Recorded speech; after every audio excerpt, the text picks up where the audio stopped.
வேம்பு பூக்கும் மாதம் சித்திரை மாதம். ஆவணி மாதம் பூக்கும் பூக்களில் கொன்றை. குறித்த காலத்தில் மாத்திரம் பூக்கும் தாவரங்களைக் கொண்ட கூட்டத்தை தெரிவு செய்க. பாலை, வீரை, வேம்பு. தண்டில் பூக்கும் தாவரம் பின்வருவற்றுள் எது? விளிம்பி. தாவரங்களில் அதிகளவான பூக்கள் பூக்கும் பகுதி. சூரிய ஒளி நன்றாக கிடைக்கும் பகுதி. பூச்சாடிகளில் உள்ள பூக்கள் வாடாது இருப்பதற்கு சாடிகளுக்கு இட வேண்டிய பொருள். அஸ்பிரின். ஒன்றுக்கொன்று சமனற்ற இதழ்களை கொண்ட பூவகை எது? அகத்தி. பூவின் முதலில் வாடும் பகுதி. அல்லி. பூக்களில் மகரந்த சேர்க்கைக்கு உதவும் பிராணிகள். வண்டு, வண்ணத்தி பூச்சி, குளவி. தாவர பார்த்ததுல ஏதாவது யாருக்கு ஏதாவது கேட்கணும்ன்றாங்க, ஏதாவது பிரச்சனை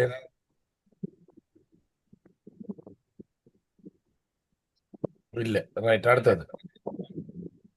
தாவர இலைகளை சுருட்டி கூடு கட்டும் பிராணி. செவ்வரும்பு. ஓகே.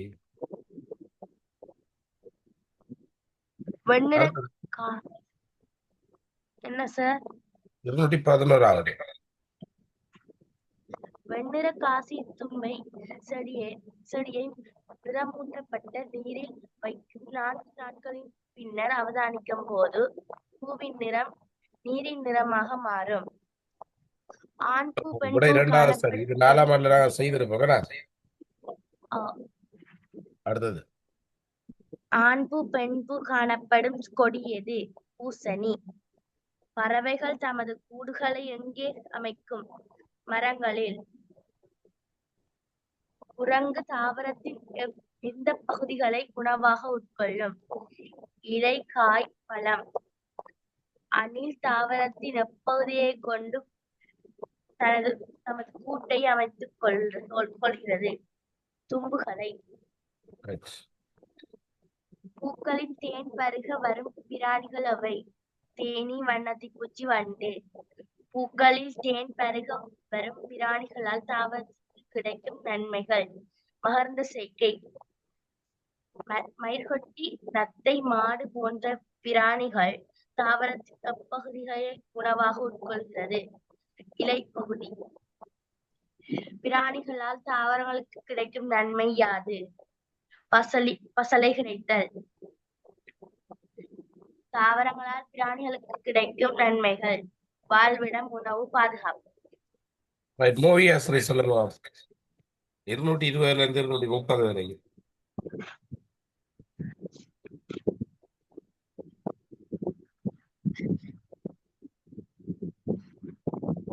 பிராணிகளால் தாவரங்களுக்கு கிடைக்கும் தீங்குகள் எல்லாம்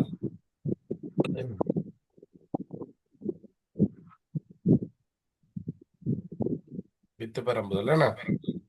அடுத்தது அஸ்ரேயா சொல்லுங்க.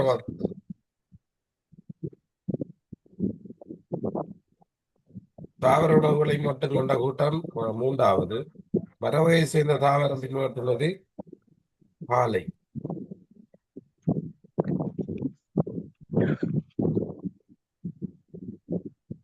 அடுத்தது பின்பற்று கறி சமைக்க உதவும் பூவகை.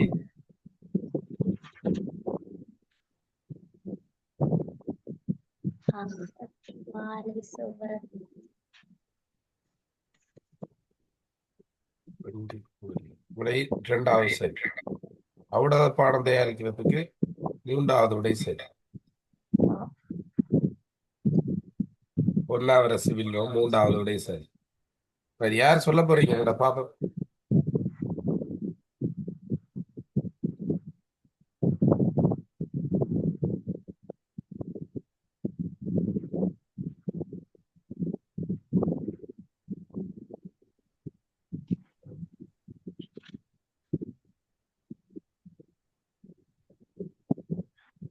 என்ன ஒருவரும் கேள்வி வாசிக்க ரெடி இல்லையா?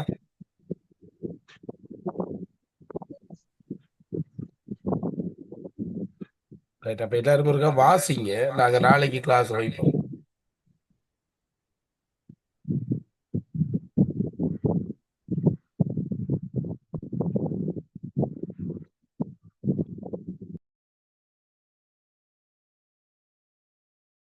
என்ன ஜினிஷிதா ரெடியா? அது 200 எத்தனையாக கேள்விமால்? 232. ரைட், ஓகே, சொல்லுங்க பாப்போம். தாவரத்தில் கூடு கட்டி முட்டையிடும் பறவைகள் மற்றும் கொண்ட சோடி கொக்கு காகம். மேல இருக்கிற கேள்வியை பார்த்துட்டோமா? 224 அதை பார்த்துட்டோமா? நான் இதை பார்த்துட்டோம். வெட்டி வேர் அவுட பானம் தயாரிக்க பயன்படுற வெட்டி வேர். மருந்தா பயன்படுறது ஆடாதோடை, வேப்பம்பட்டை. பூக்களை நாடி வரும் பிராணிகள் நாடி வர காரணம் தேன் பெறுகிறதுக்கு. காலையில் பூக்கும் பூ ஒன்று செவ்வரத்தை. தடிமண் சளிக்கு வந்து கற்பூரவல்லி. பூக்களில் ஓரிதழ் பூ அந்தூரியம். தாவரத்தில் கூடு கட்டி முட்டையிடும் மட்டும் பறவை கொக்கு காகம். நாகமரத்தின் பூவின் இதழ்கள் எண்ணிக்கை 4. ஓகே, கொழுக்கொம்பு தேவைப்படும் கொடி அல்லாதது பூசணி. பூசணி சரி. அடுத்தது நாரும்பு கொண்ட தாவரங்கள் தென்னை, பனை, கமுகு. மாலையில் மலரும் பூ அந்தி மந்தாரை. ஆணிவேர் கொண்ட மரங்கள் எவை? வேம்பு, வீரை, முதிரை. இரண்டாவது விடை சரி. பூனை விரும்பி உண்ணும் தாவரம் குப்பை மேனி. இதய வடிவான இலை கொண்ட தாவரம் மிளகு, வெற்றிலை, பூவரசு. முதலாவது விடை சரி. ஓகே, அடுத்தது ஒன்றுக்கொன்று எதிரான இலையமைப்பை கொண்ட தாவரம் கொய்யா. அன்னமுன்னா பூக்கும் மாதம் எது? ஐப்பசி. வடகம் செய்வதற்கு பயன்படுத்தும் பூ எது? வேப்பம்பூ. அதாவது பிள்ளைகள் இது யாழ்ப்பாண பகுதி அல்ல, இதை செய்வாங்க. அந்த நாங்க இங்க பருத்திப்புற வடை சாப்பிடுவோம், அதே மாதிரி தான் இருக்கும். ஆனா அதை விட சின்ன நேரம் வடை மட்டும் சொல்றேன். இரவில் மலரும் பூ வகைகள் எவை? கடுப்புல், பவளமல்லிகை, நடுநிசி. மூன்றாவது விடை சரி. மரப்பொந்துகளில் வாழும் பறவைகள் கிளி, மைனா. சரி. ஔடதபானம் தயாரிக்க பயன்படும் இலை வகை முத்தாமனுக்கு வேம்பு. செடி வகை சேர்ந்த தாவரம் அல்லாதது வத்தாழை. எந்தவித மனமும் அற்ற பூ கடதாசிப்பூ. நீருக்குள் காய்கள் உண்டாக்கும் தாவரம் அல்லி. தண்டுகளில் கவனிச்சு கொள்ளுங்க, தாமரை சிலாக போட்டிருப்பீங்க. தாமரை வந்து நீருக்கு வெளியில தானே செய்யும், அல்லி தான் நீருக்கு உள்ளது செய்யும். விடை முதலாவது சரி. தண்டுகளில் வித்துக்களை கொண்டு செல்லும் தாவரம் கொண்டுள்ள தாவரம் குப்பை மேனி. பூவில் வித்துக்கள் கொண்ட தாவரம் கீழ்காய் நெல்லி. தண்டு துண்டுகளை நடுவதன் மூலம் பெறக்கூடிய தாவரம் மரவள்ளி. கொடியிலும் வேரிலும் காய்க்கும் தாவரம் கருணை. வேரிலும் தண்டிலும் காய்க்கும் மரம் எது? பலா. வாசனை மிக்க பூ பவளமல்லிகை.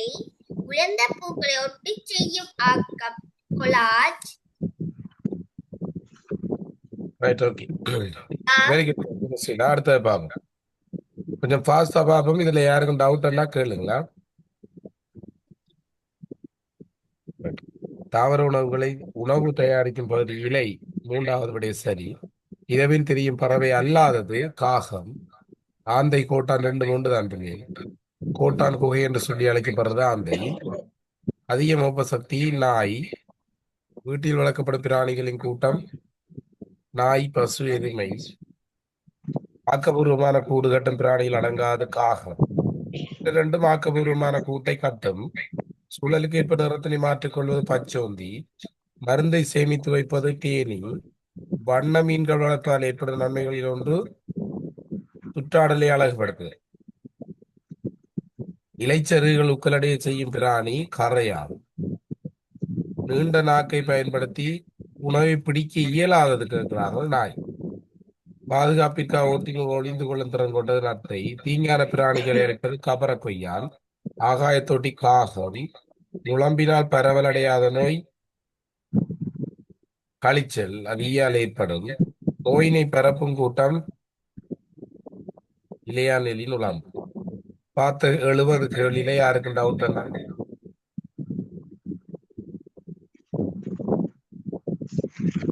அடுத்த பாருங்க, கீழ்வரும் பிராணிகளில் மனிதர்களுக்கு தீங்கு விளைவிக்கும் பிராணி எது?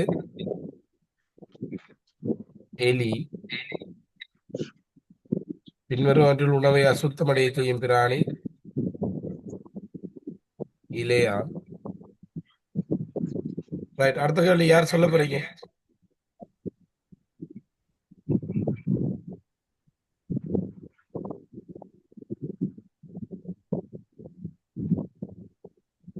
ரைட், கினித்துள் எனப்படுவது கணவான். விடை உண்ணி. அவருக்கு டவுட் பண்ணி வச்சுக்கொள்ளுங்க, நான் அதற்கு பார்த்துட்டு சொல்றேன். சுற்றாடலில் நமக்கு தீங்கு விளைவிக்கக்கூடிய பிராணிகளில் அல்லாத கூட்டம் மைனா கொக்கு. தீங்கு விளைவிக்கக்கூடிய பிராணிகள் அல்லாத கூட்டம் அது விடை பாத்தீங்கன்னு சொன்னா மைனா கொக்கு புறம். இது தீங்கு விளைவிக்காது. வளைந்து வளைந்து புதுமையாய் வட்ட வலை சிலந்தி. சுறுசுறுப்பான பிராணி எறும்பு. சிட்டுக்குருவியின் சிறப்பான ஆற்றல் நுட்பமான கூடு கட்டுதல். பிராணிகளுடன் தொடர்பு பெறாத விளையாட்டு ஓடிப்பிடித்த விளையாட்டு. அடுத்த கவனிங்க. தாவர இலைகளை சேதமாக்கும் பிராணி எது என்று கேட்கிறாங்க. அதுல இலைகளை சேதமாக்குறது மயிர்கொட்டி. முதலாவது விடை சரி. அடுத்தது பச்சை நிறமுடைய பூச்சி அல்லாதது புள்ளப்பூச்சி. விடை மூன்றாவது சரி. அது மண் நிறத்துல இருக்கு. இரவு நேரத்தில் அவதானிக்கக்கூடிய பறவை எது? வௌவால். இரண்டாவது விடை சரி. அதிகாலையை அறிவிக்கும் பிராணி அல்லாதது மயில்.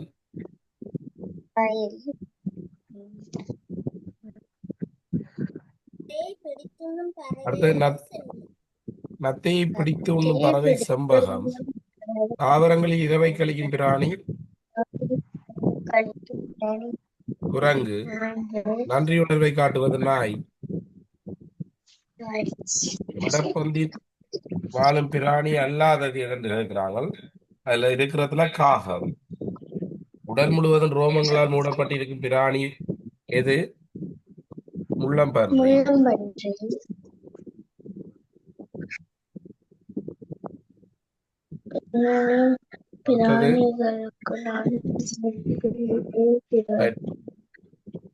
வாசிக்க.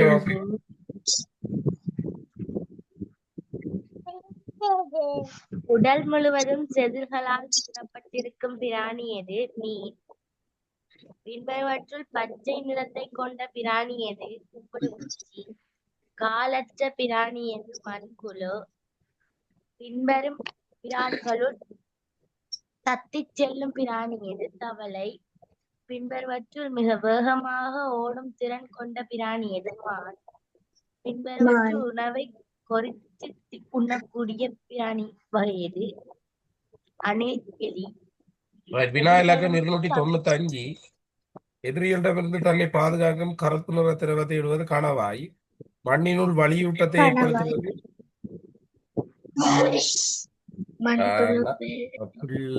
முதலாவது விடை சரி. பிள்ளை பூச்சியும் மண்புழுவும். இந்த பிள்ளை பூச்சியும் மண்புழுவும் பிள்ளைகள் என்ன செய்யும் என்று சொன்னா மண்ணை தான் துளையிடுறது. மிகச்சிறிய ஒலிகளை கேட்பது நாய். அதுல சரியோடுங்க. அல்லது குட்டிகளை வயிற்றினுள் வைத்து பையில் சுமந்து செல்வது கங்காரு. நிலத்தில் கிடக்கும் இலைச்செறிகளை இலைச்செறிகளை பங்களிப்பு செய்யும் பிராணி மண்புழு. கரையான் எல்லாம் வேற மண்புழு இருக்குது. இலையின் கீழ்ப்பகுதியில் முட்டையிடுவது வண்ணத்தி பூச்சி. வண்ணத்தி பூச்சி முட்டையிலிருந்து புழு வெளியில் எடுக்கும் நாட்கள் மஞ்ச். அடுத்தது ஜினிசிதா வாசிங்க. 302 இருந்து 320 வரைக்கும். வண்ணத்தி பூச்சிகள் புழு எதனை உணவாக உட்கொள்ளும் இலைகளை பயிர்கொட்டி என்றழைக்கப்படும் பூஜ்யம் புழுப்பருவமாகும் வண்ணத்து பூச்சி. இரவு வேளை உணவு தேடும் பிராணி எது? வௌவால். இறகுகளால் உடல் மூடப்பட்டுள்ள பிராணி எது? மயில். முட்டையிட்டு குஞ்சு பொறிக்கும் பிராணி அல்லாதது வௌவால். சூழலை அழகூட்டும் பிராணி எது? வண்ணத்து பூச்சி. தாவரங்களில் தனது பொழுதை கழிக்கும் பிராணி அல்லாதது எது? சிங்கம். தாவரங்களை மாத்திரம் உணவாக கொள்ளாத பிராணி அல்லாதது? சார் அது எனக்கு டவுட். எத்தனையாக இல்லையுமா? 309. சார் அது தாவரங்களை மாத்திரம் உணவாக கொள்ளாத பிராணி அல்லாதது என்று சொல்லி கேட்கலாம். சிறுத்தை. அப்படின்னா யானையும் மானும் தானே. தாவரங்களை மாத்திரம் உணவாக கொள்ளாத பிராணி என்றால் சிறுத்தை சரி. இப்போ அல்லாது இதெல்லாம் யானை மான் ரெண்டு விடையும் சரி.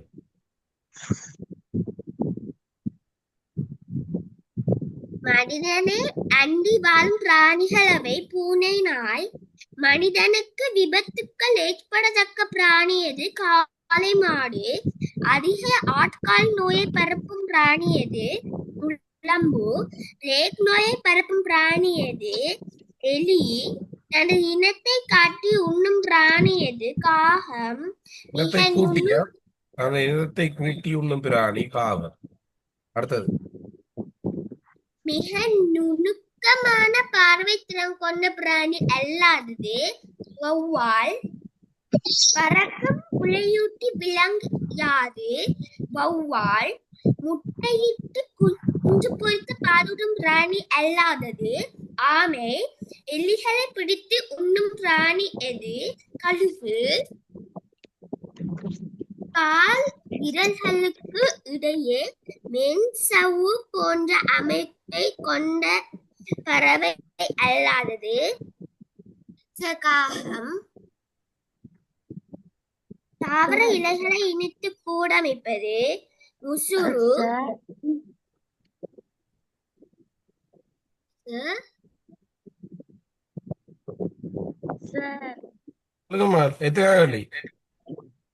எனக்கு நீர்க்காகத்திலையும் மென்சவ் இருக்கா? வினா இலக்கத்தை சொல்லுங்க. 319. நீர்க்காகத்துக்கு இருக்குது, அன்னத்துக்கு இருக்குது. தாவர இலைகளை இணைத்து கூடமைப்பது முசுறு. நுணுக்கமான கூடமைப்பது தூக்கணாங்குருவி. ஒளிபுகக்கூடியது தும்பி. மண்ணை தோண்டி முட்டையிடும் பிராணி அல்லாது கேட்கிறாங்க. முதலை தவளை. கடற்கரை மண்ணை தோண்டி கடலாவை. முனையூட்டி திமிங்கிலம். பூச்சிகளுக்கு கால்களின் எண்ணிக்கை 6. யாருக்கு பிரச்சனை இருக்க? இந்த கேள்வி எல்லாமே படியா ப்ராக்டிஸ் பண்ணுங்க. ஒவ்வொரு நாளும் வாசிங்க விடைகளோட சேர்த்து. நான் வாசிக்கன்னு சொன்னா நிறைய சுற்றாடல் கேள்விகள் சரி எடுக்கக்கூடியதா இருக்கு. அடுத்தது பாருங்க. பூச்சி இனத்தினுள் அடங்காது சிலந்தி. பூச்சிகளுக்கு எல்லாம் 6 கால் இருக்கும், இதுக்கு மட்டும் 8 கால் இருக்கும். தாவரம் மருந்து சேர்க்கைக்கு உதவும் பிராணி அல்லாதது தும்பி. மருந்து பொருட்கள் பெற உதவுவது கஸ்தூரி மான். தாவர வித்துக்கள் பரம்பலடை செய்யும் பிராணி வௌவால். அடுத்தது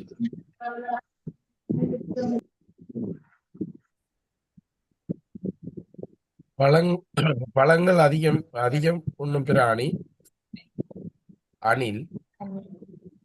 பிராணிகளின் குருதியை உணவாக கொள்ளுவது எள்ளு. பிராணிகள் அனைத்தும் இது, அதாவது பிள்ளைகள் இந்த பூனை, நாய், ஆடு போன்றவற்றிலே இருக்கு.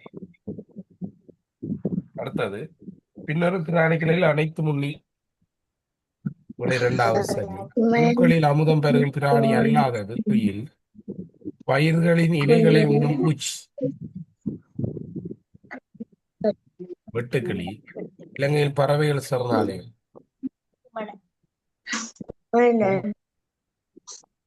எத்தனை கேள்வி வரை ஆசிரியை பார்த்திருக்கிறதுல?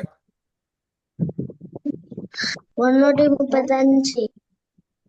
இல்ல இதுல வந்து கிளாஸ்ல கிளாஸ்ல விளங்கல. 475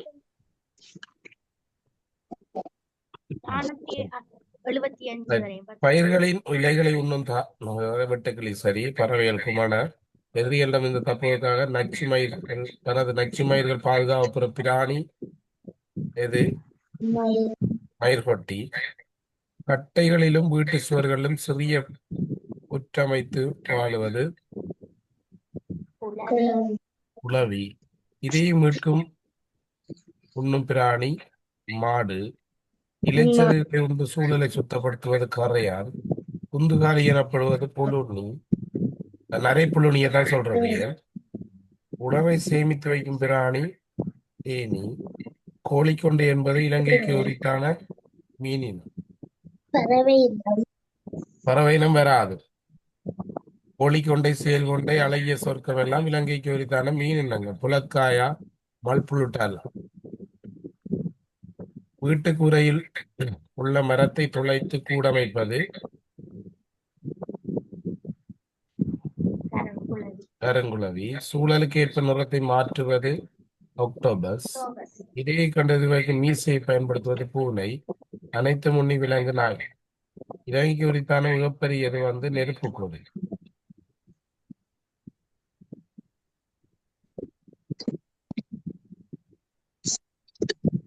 அடுத்த பாருங்க, இலங்கைக்கு உரித்தான மிக சரியா சரி.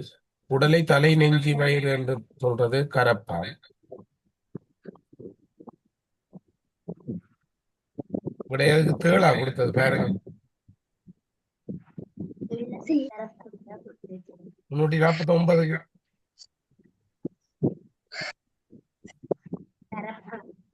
கரப்பான். அடுத்தது களிச்ச நோயை பரப்பும் பிராணி இரண்டாவது விடை சரி. பின்வரும் பிராணிகள் ஊர்வன அல்லாதது தவளை. நீண்ட நாக்கை பயன்படுத்தி இரையை பிடிப்பது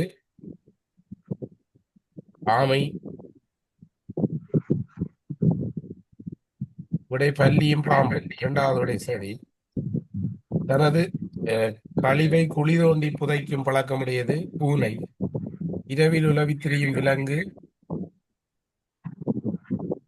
இருக்கிறதுல நத்தை சரி. இலங்கை நாட்டுக்கு உரித்தான பறவை சவன் கோழி. இலங்கைக்கு உரித்தான முலையூட்டி அல்லாதது நாய். ஊனுண்ணும் பூச்சி இனம் அல்லாதது வண்ணத்தி பூச்சி. அது வந்து தாவர தேனத்தான் உறிஞ்சு. உடல் சமநிலை பண்ணுவதற்கு வாளை பயன்படுத்துவது அணில். கொம்பு ஓனான் என்பது இலங்கைக்கு உரித்தான பூச்சி. வயல்களை தீங்கி விளைவிக்கும் பூச்சிகளை அழிக்கும் பறவை ஆந்தை. அதுல வந்து 360க்கு 3வது தான் சரியா, கொக்கு தான் சரி. செங்குத்தான நிலையில் நீந்துவது கடற்குதிரை. பின்னொரு நத்தைகளை உணவாக்கிக் கொள்வது செம்பகம். எலியின் உடலில் வாழும் தெள்ளு மூலம் பரவும் நோய்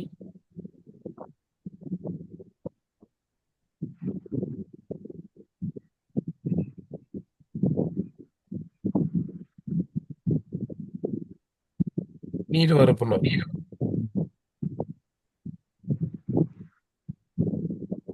பூவில் அமர்ந்து